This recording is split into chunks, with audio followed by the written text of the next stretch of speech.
अजित पवार यांनी भाजपसोबत जाण्यावर आजच्या सामनाच्या अग्रलेखातून भाष्य करण्यात आलंय।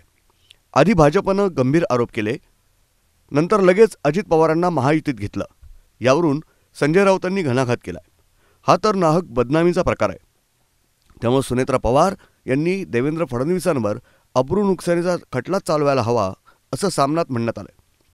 या शिखर बँक घोटाळ्यामध्ये देवेंद्र फडणवीस अजित पवार यांना चक्की पिसायला तुरुंगात पाठवणार होते।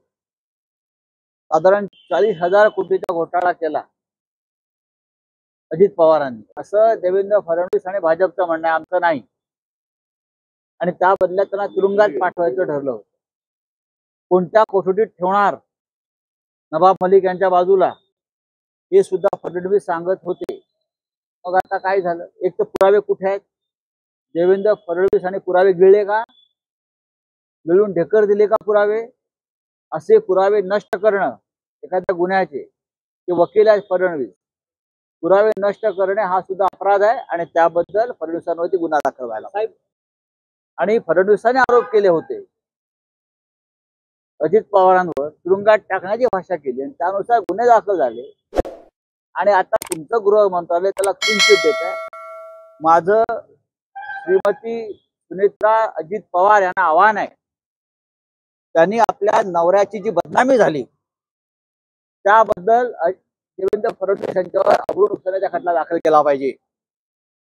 तुम्ही इतके वर्ष अजित पवारांची बदनामी केली, खोटा गुन्हा दाखल केला, त्यांच्या कुटुंबाची वणवण झाली, त्या दबावामुळे त्यांना पक्ष सोडावा लागला, कुटुंब सोडावं लागलं, काकांच्या पाठीत खंजीर खुपसावा लागला बचावासाठी। त्याच्यामुळे पार्थ पवार आणि सुनेत्रा पवार यांनी देवेंद्र फडणवीस आणि भारतीय जनता पक्षाच्या विरोधामध्ये अब्रू नुकसानीचा खटला दाखल करावा आणि मग बारामतीमध्ये जाऊन मतं मागावी।